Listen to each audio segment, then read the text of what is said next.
Falcon fan? It's your boy Ricondo. Come back at you with another video. So today we're going to talk about the defensive backs and the projected starters. As we know today, of course it's real early. Guys, before we get into that, go ahead. If you have not already, go ahead and please subscribe to the channel. Please hit the notification bell so you know when I drop another video. Please hit the like button so I know you guys like to hear what I talk about. And then please share my video throughout the YouTube universe so more people can come in and hear me talk about these Atlanta Falcons. So like I said, we're going to talk about the defensive backfield. And so let's start off with what we know about NFL today. It is a passing league. It's a lot of great receivers, a lot of great tight ends. It's a lot of great quarterbacks, young quarterbacks that's out there. So it's about the passing game. So Dean P's defense is kind of really big on the defensive backfield, because if you go back to some of the videos that he talked about last year, try to have everybody in the defensive backfield learns everybody roles, so they could, when he called plays, these guys can intermix and drop back to different places on the field, so to kind of confuse the offensive guys. So cornerbacks need to know the safety roles, the safety need to know the cornerback roles, so when he called the defense, all these guys can be on the same page. So that's why the defensive backfield is so huge for this defensive scheme. It's so huge to the point where if you look at the Falcon roster right now, they have 17 defensive backs on the roster. Yes, that's right, 17. And you know what? I'm just going to go ahead and just name all 17 of them so you guys know what I'm talking about. So, of course, we start with Casey Hayward, Teez Tabor, AJ Tyrell, Avery Williams, Darren Hall, Matt Hawkins, Lafayette Pitts, Cornell Armstrong, Corey Ballantyne, Mike Ford, Brad Hawkins, Trey Webb, Isaiah Oliver, Eric Harris, D. Marlowe, Richie Grant, and Jalen Hawkins. So like I said, guys, you count them. That's 17 defensive backs. Now, of course, all those guys are not going to make the 53-man roster. Some might make the practice squad. But in any event, this just lets you know that when the Falcons was trying to bring in some players that they thought can fit what they want this defense to do, defensive backfield was heavily on their mind. And they brought in 17 defensive backs to try to figure out the best group of defensive backs they want to play on this Atlanta Falcons squad. All right, so let's talk about my projected starters that I have right now.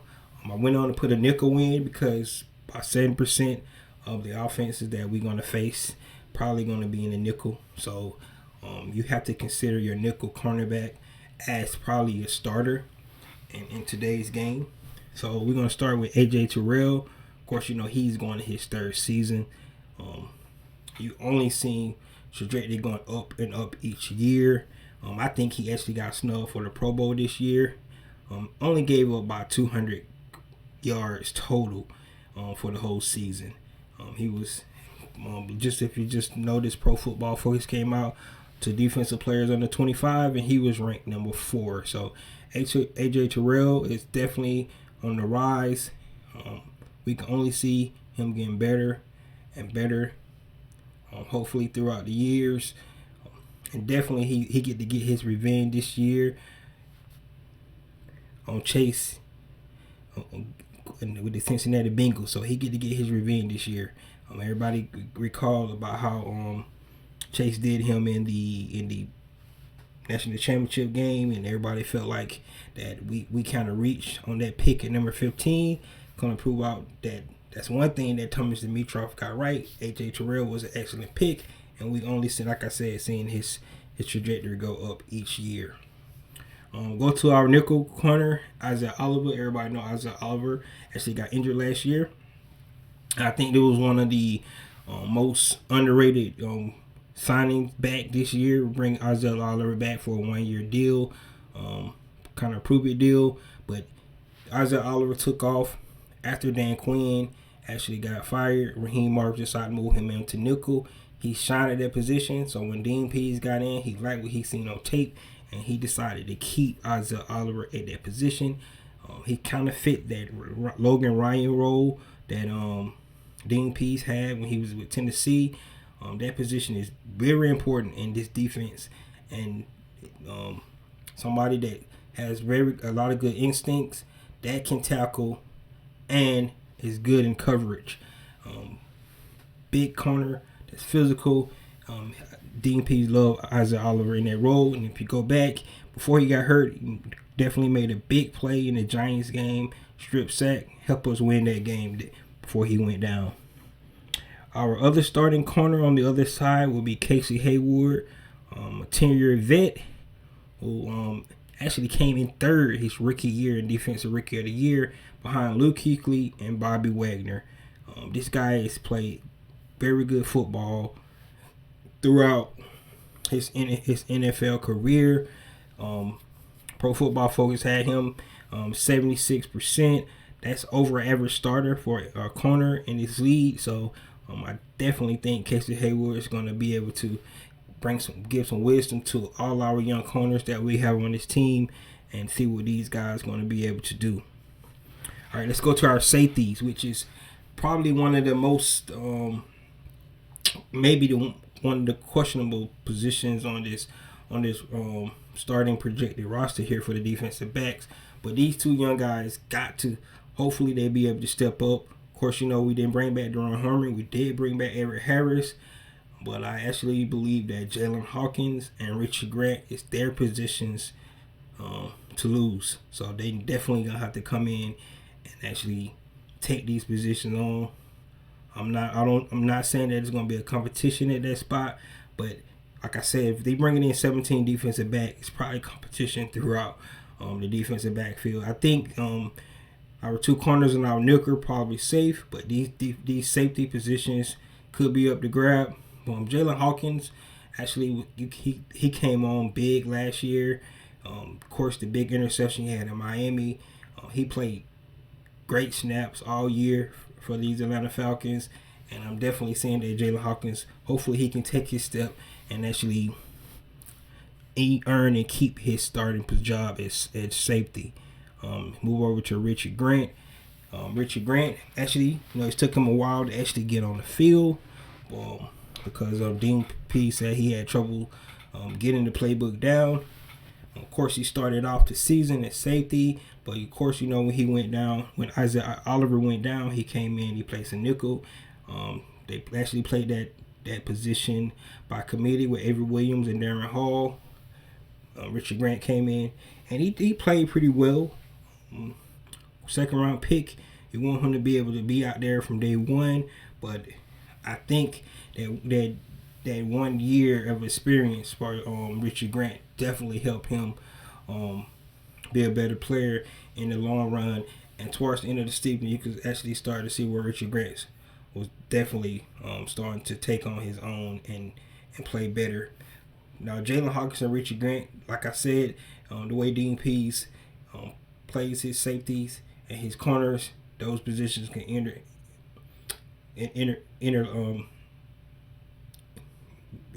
mix match how they want to do it.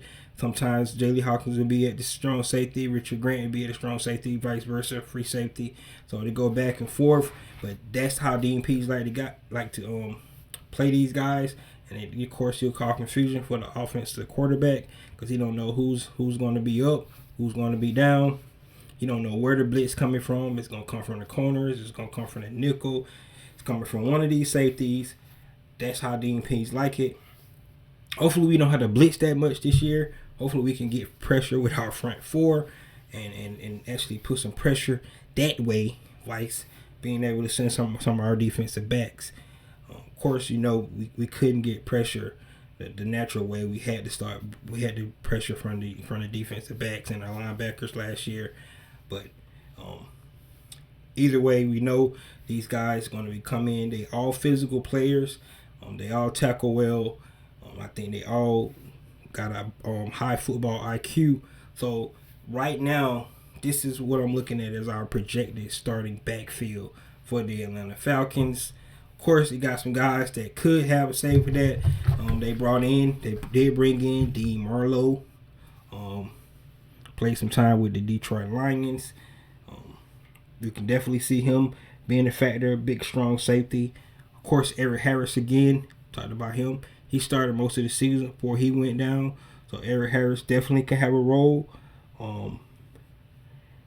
We still going to see how Darren Hall and Avery Williams develop. Both of those guys got playing time last year. Avery Williams definitely going to have a role on special teams, but we just have to see. Of course, I talked about Brad Hawkins, the safety from Michigan, coming in, physical player that's real physical. We're going to see what role if he's able to get a role on his team. Him along with Trey Webb is another player that they brought in that they recently signed. So many defensive backs. All these guys going to have the opportunity to compete for a spot on this roster. But at this point in time, based off what we seen last year, based on what I think the Falcons want to see, of course these guys got to go out and take the position and earn it. But I think they want to see these guys start as they projected starters in the defensive backfield. A.J. Tyrell, Isaiah Oliver, Casey Hayward, Jalen Hawkins, and Richie Grant. So guys, let me know what you think about our projected starter defensive backs. Hopefully, like I said, our pass rush be a whole lot better, and if they can start create pressures on the quarterback, maybe some of these guys can actually take advantage and get some turnovers. Casey Hayward has 24 career interceptions in his career. Of course, A.J. Tyrell has, I think, 3. I think he got 2 last year. He got 1 his rookie year. That's good. I love it. Of course, Isaiah Oliver, his physicality, and then our 2 safeties. Both of those safeties are very physical. Jayla Hawkins and Richie Grant. So, guys, let me know what you think about our projected backfield. Do you think I hit it on the nail, or do you think somebody else or one of those other 12 guys that's actually on this team going to actually take over one of these spots in the defensive backfield? And this your boy Ricondo, come back at you with another video. Peace.